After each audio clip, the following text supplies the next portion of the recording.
చెప్పిన ఈ రోజులలో విశ్వాసం ఎట్లున్నారు? చిన్నగా ఏమన్నా చేస్తే నేను చేసిన, చిన్న సహాయం చేస్తే నేను చేసిన, చర్చికి కానీ సేవకులకు కానీ దేవుడికి కానీ ఏం చేసినా కూడా, ఎవరికైనా బీదలకు ఏమైనా చేసినా కూడా నేను చేసిన, నేను నేను నేను మహిమంతా ఎవరికి కావాలట? నాకే, నీకే. కానీ మహిమ ఎవరికి ఇవ్వాలి? మహిమ ఎవరికి ఇవ్వకపోతే ఏమైతుంది? ఇప్పుడు ఏం చదివిన అపోస్తల కార్యంలో హేరోదు రాజు ఉపన్యాసం చేసిండంట. విన్నవారందరూ వావ్ దేవుని స్వరమే అని అనుకున్నారంట. కానీ హేరోదు ఏం చేసిండంట? దేవుని మహిమ పరిచనందున దేవుని దూత వచ్చి హేరోదును మొత్తుతున్నంట, పురుగులు పడి చచ్చిండంట. ఎట్లుంది? భయంకరంగా ఉంది కదా. దేవుని మహిమ దొంగిలించడం అంటే మరణాన్ని కొని తెచ్చుకోవటమే. పాస్టర్లు కూడా ఎట్లున్నారు? నా చర్చ్, నా మందిరము, నేను చేసిన మిస్టేక్ లో కూడా నేను ఎప్పుడు నా ద్వారా జరిగింది నేను చేసినానన్న దేవుని కృప, దేవుడు చేసిండు, దేవుడే. ఏదైనా సహాయం చేసినా నేను దేవుడే, నాకెవరైనా సహాయం చేసినా దేవుడే. సహాయము పొందాలన్నా దేవుని కృప కావాలి, సహాయం నువ్వు ఎవరికైనా చేయాలన్నా దేవుని కృప కావాలి. మహిమ ఎవరికి ఇద్దాము? మహిమ ఎవరికి ఇద్దాము? దేవునికి ఇద్దాము. ఎవరికి ఇద్దాం మహిమ? దేవునికి మహిమ ఇవ్వకపోవడం అనేది భయంకరమైన పాపము. Self glory కోరుకోవద్దు. ఎప్పటికంటే కదా glory to you lord, glory to you Jesus, నీకే మహిమ మహిమ అంటావు. కానీ నేను చేసిన, నా శక్తి, నా బలము, నేను సంపాదించిన, నేనున్న కాబట్టి అట్లున్నారు, నేను చేసిన కాబట్టి ఇట్లా. ఎప్పుడు స్వ మహిమ, సొంత మహిమ కోరుకుంటాం. సెల్ఫ్ గ్లోరీ అది ఎప్పటికీ మనకు అపాయమే, అది పాపమే. ఎట్లుండాలి? చిన్న మేలు జరిగిన lord I'm thanking you, glory to you, నీకే మహిమ ప్రభువా, నువ్వు లేకపోతే ఇది జరిగేది కాదు. నిజమే కదా. తల వెంట్రుకలన్నీ లెక్కించబడి ఉన్నాయా? ఆయన చిత్తం లేకుండా జీవము మరణం ఏదైనా జరుగుతుందా? సహాయం అందుతుందా? ప్రాణము నిలిచి ఉంటుందా? స్వస్థత జరుగుతుందా? విడుదల జరుగుతుందా? ఆయనకే కదా మహిమ ఇవ్వాలి. ఆయన కృప లేనిది ఏం జరుగుతుందండి? భూమి కింద ఏదైనా ఆయన కృప లేకుండా జరుగుతుందా? ఏది జరగదు. మనం అనుకుంటాం ఏదో నేను పొడి చేసిన, నేను చింపేసిన, నేను దింపేసిన, నేను ఏదో చేసిన, నా ద్వారా ఏదో అయింది అనుకుంటాము. నథింగ్. ఏది నీ ద్వారా నా ద్వారా జరగదు. అపాత్రులం అంత సీన్ మనకు లేదు. ఎవరికి ఇవ్వాలి మహిమ? ఎవరికి ఇచ్చే వారికి ఉందాము? ఎవరికి? దేవుడు మహిమపరచబడాలి, ఆయన హెచ్చించబడాలి, మనము తగ్గించబడాలి. అప్పుడు ఆయన ఏం చేస్తాడు? నా బిడ్డ నన్ను హెచ్చించింది, తను తాను తగ్గించుకున్నది కాబట్టి నన్ను ఘనపరచు వాళ్ళని నేను ఘనపరుస్తా అంటాడు. అప్పుడు నువ్వు సొంతంగా ఘనపరచబడాలంటే ఘనపరచబడవు. ఆయనను హెచ్చించి మహిమపరిస్తే ఏమైతావు? ఖచ్చితంగా అనేకుల ఎదుట నేను ఘనపరుస్తాడు. హల్లెలూయా చెప్పాలి. దేవుని అందు నిలిచి ఉండటం అంటే ఏంటిది అనేది 1000 సార్లు చెప్పిన. ఇప్పటికి ఎన్నిసార్లు? 1000 సార్లు మీరు చెప్పాలి. దేవుని అందు నిలిచి ఉంటా అంటే ఇంకా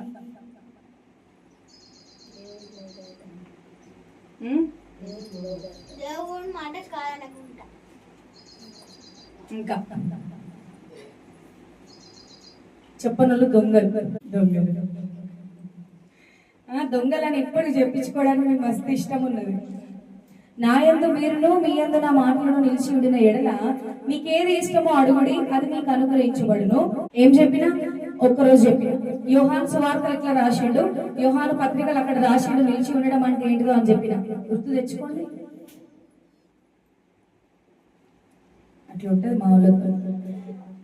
1 యోహాను పత్రిక 3వ అధ్యాయం 23వ వచనము, ఆయన ఆజ్ఞలను గైకొనువాడు ఆయన యందు నిలిచి ఉండును, ఆయన వాని యందు నిలిచి ఉండును, ఆయన మన యందు నిలిచి ఉన్నాడని ఏ మానవుడును దేవుడిని ఎప్పుడును చూచి ఉండలేదు. మనం ఒకరినొకడు ప్రేమించిన ఎడల దేవుడు మన యందు నిలిచి ఉండును, ఆయన ప్రేమ మన యందు సంపూర్ణమగును. దీని వలన మనము ఆయన యందు నిలిచి ఉన్నామని, ఆయన మన యందు నిలిచి ఉన్నాడని తెలుసుకొనిచున్నాము. ఏలయనగా ఆయన మనకు తన ఆత్మలో పాలు దయచేసి ఉన్నాడు. ఏంటిదట నిలిచి ఉండడం అంటే? చదివిన కదా, చెప్పరు ఇప్పుడే. అమ్మా పెద్ద కష్టమే ఈ ప్రేమించుడేందో. ఎప్పుడు ఏ మెసేజ్ చెప్పినా కూడా మళ్ళా ప్రేమించమంటది, మళ్ళా క్షమించమంటది, మళ్ళా లోబడమంటది. టాపిక్ ఏమో ఏదో ఉంటది. ఏముంటది అయితే అందిరా అబ్బా మీరు స్టంట్లు చేస్తారు. కూర్చో అక్క కూర్చో please. Can you please. Topic ఏమో ఏదేదో ఉంటది. ఇది ఇస్తాడు దేవుడు, అది ఇస్తాడు అని టాపిక్ ఉంటది. కానీ ఎండ్ ఆఫ్ ద టాపిక్ ఏమైతుంది? మళ్ళీ ప్రేమించాలి, మళ్ళీ క్షమించాలి, మళ్ళీ లోబడాలి, మళ్ళీ తగ్గించుకోవాలి, మళ్ళీ ఇదే ఉంటది. అందుకే కీర్తన అంటది ఏమని, నాకు తెలుసు, మొత్తం తెలుసు, నాకు టాపిక్ ఏంటో తెలుసు. పొద్దున కాల్ చేసి ఏమంటాంది, నువ్వు వస్తావని వాక్యం చెప్పాలా, నాకు తెలిసి టాపిక్ ఏందో అంటాను. టాపిక్ చదివిన తర్వాతనే తెలిసిందట మ్యాటర్ ఏంటిదో అక్కడికి. ఆయన ఎంత నిలిచి ఉంటే ఏం అడిగితే అది ఇస్తాడంట. నిలిచి ఉండడం అంటే ఒకరినొకరు ప్రేమించడము. కనిపించే నీ సహోదరుని నువ్వు ప్రేమించకపోతే కనబడని నీ తండ్రిని నువ్వేం ప్రేమిస్తావు అని దేవుడు ప్రశ్నిస్తున్నాడు.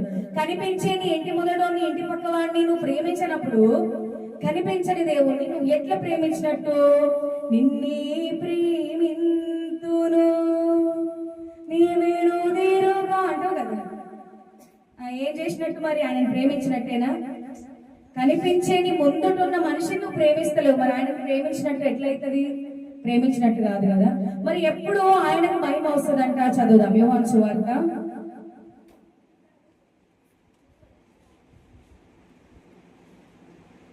యోహాను సువార్త 15వ అధ్యాయము 8వ వచనం. మీరు బహుగా ఫలించటం వలన నా తండ్రి మహిమపరచబడును, ఇందువలన మీరు నా శిష్యులగుదురు. మీరు బహుగా ఫలించడం వలన ఏమైతుందంట? దేవుడు మహిమపరచబడ్డాడంట. మరి మీరు ఫలించిండ్రా? ఎక్కడ ఫలించాలి? స్పిరిచువల్ గానా, ఫిజికల్ గానా, మెంటల్ గానా, సోషల్ గానా, ఫ్యామిలీ పరంగా, ఫైనాన్షియల్ గానా? ఏంటిది ఫలించడము? అన్ని రకాలుగా ఫలించాలి. ఫస్ట్ స్పిరిచువల్ గా.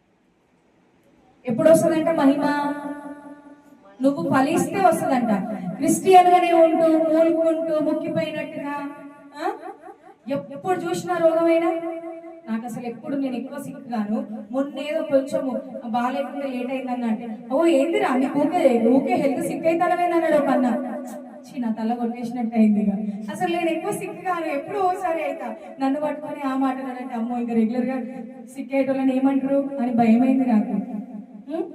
ఎట్లాట? ఎప్పుడు చూడు డబ్బులు లేవు, డబ్బులు లేవు, డబ్బులు లేవు. ఎప్పుడు చూడు ఏదో ఒక సమస్య సమస్య సమస్య. ఫలింపు లేదు, ఫలింపు లేదు. ఏంటిదంటే అప్పుడు దేవునికి మహిమ వస్తుందా? దేవునికి మహిమ వస్తుందా? మరి ఎట్లా ఫలించాలి చూద్దాం.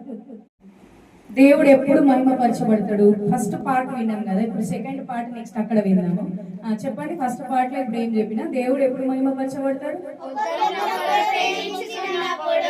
ఇంత కాన్ఫిడెంట్ గా పోయి వేసిండు కాలు.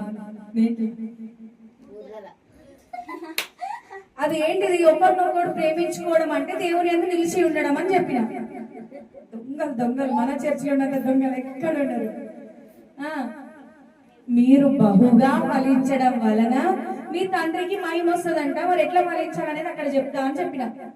ఒక్క మాట గుర్తు పెట్టుకోరు కానీ పాట పాడమంటే, వర్షిప్ చేయమంటే అమ్మో రక్తం గారుతుంది, చెమట గారుతుంది, అన్ని గారుతాయి. బలము ఎంత కాన్ఫిడెంట్ గా చెప్పిండ్రమ్మా. ఇప్పుడైనా చెప్పండి, ఎప్పుడు దేవుడు మహిమపరచబడతాడు?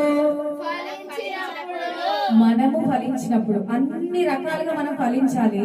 స్పిరిచువల్ గా ఫలించాలి. మొదట ఆత్మ వర్ధిల్లుతున్న ప్రకారమే అన్ని రకాలుగా వర్ధిల్లుతాం మనము.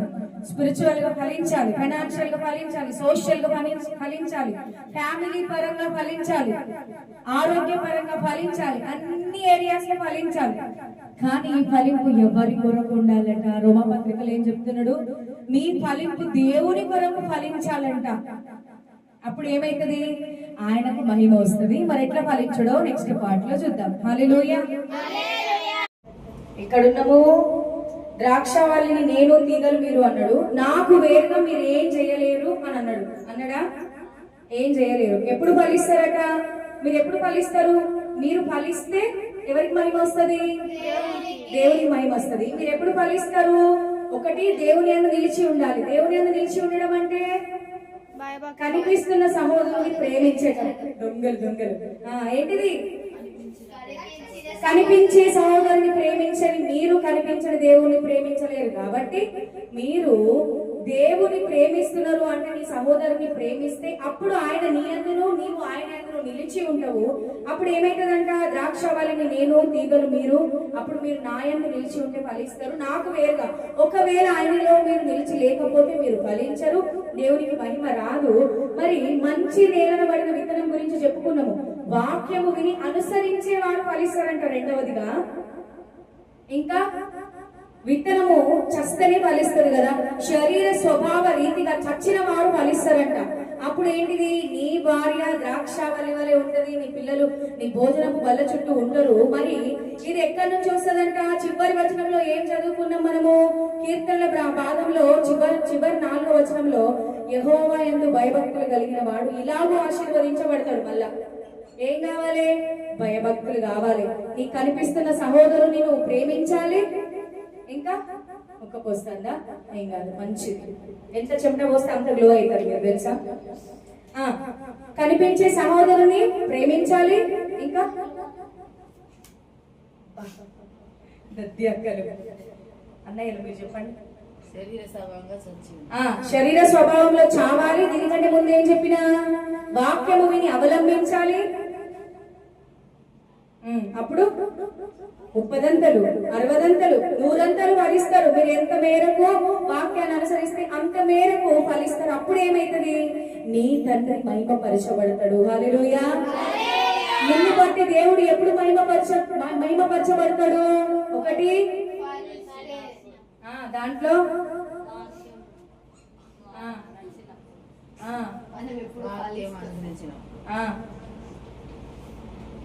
ఫైనల్ గా చెప్తున్నా. ఒకటి కనిపిస్తున్న సహోదరుని ప్రేమించినప్పుడు, రెండోది వాక్యము విని ఓపికతో అవలంబించినప్పుడు, మూడవది శరీర స్వభావంగా మనము చచ్చినప్పుడు ఏమైతుంది? మనము ఫలిస్తాం. ఆయనకు వేరుగా ఉండి ఏమి చేయలేము. అప్పుడు ద్రాక్ష తోట, ద్రాక్ష తీగ, ఒలీవల మొక్కలు అట్లా మీరు ఆశీర్వదించబడతారు. యెహోవా యందు భయభక్తులు కలిగి ఉండటమే, దాని వల్లనే ఈ ఆశీర్వాదము, ఈ ఫలింపు వస్తది. హల్లెలూయా. ఈ మాటలు దేవుడు ఆశీర్వదించునుగా.